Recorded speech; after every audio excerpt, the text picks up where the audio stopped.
আসসালামু আলাইকুম। আশা করি আলহামদুলিল্লাহ ভালো আছেন। আলহামদুলিল্লাহ আমরাও ভালো আছি। প্রতিদিনের মতন আরেকটা নতুন ভিডিও নিয়ে হাজির হলাম।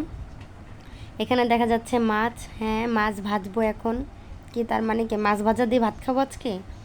না, আজকে এটিরে মনে হয় সম্ভবত ভাটা মাছ বলে। আমি মাছের নাম, অনেক মাছের নামই আমি জানি না, তাই দুন্দুল দিয়ে রান্না করব।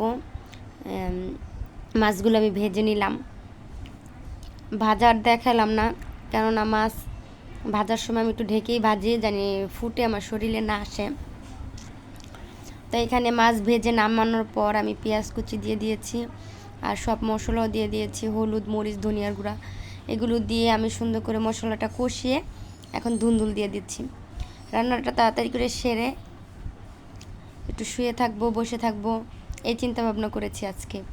শুধু কাজ কাজ, আর ভাল লাগে না কাজ করতে। এখন থেকে একটু রেস্ট নেওয়ার জন্য তাড়াতাড়ি করে রান্না শেষ করে, কাজ শেষ করে একটু শুয়ে থাকবো। তাই এখানে ভাতও বসিয়ে দিয়েছি। ভাত হোক, এক চুলা আরেক চুলায় তরকারি বসানো হয়ে গেছে, সাথে আমি চুলার পরও পরিষ্কার করে নিয়েছি। আর ধুন্দুলে কিন্তু আমি কোনো পানি দিই নাই, দেখেন কত পরিমাণে পানি হয়েছে। তাই এই পানি দিয়ে আমি রান্না করব, আর কোনো পানি দিব না। কেন এই পানি শুকাইতে শুকাইতে অনেকটাই হয়ে যাবে, কেন এখনই ধুন্দুল সিদ্ধ হয়ে গেছে। তাই আমি এখন মাছগুলো দিয়ে দিব।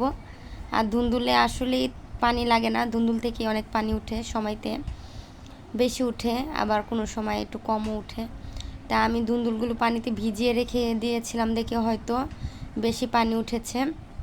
তা ভিডিওটা যদি ভালো লেগে থাকে অবশ্যই লাইক, কমেন্ট, শেয়ার করতে ভুলে যাবেন না সবাই। বাই। আমি ঘর দরও পরিষ্কার করে এবং গুছিয়ে গাছিয়ে নিয়েছি। সবাই ভালো থাকবেন, সুস্থ থাকবেন। বাইরে প্রচুর পরিমাণ রোদ, তো চুলার পাড়ে চলে আসলাম। তরকারিটা এখন নামিয়ে নিব। আমি একটু জিরার ফাঁকিও দিয়েছি। রান্নাবান্না শেষ করে সব কিছু শেষ করে নিব। ভাত বলক এসে পড়ছে, ভাত হবে।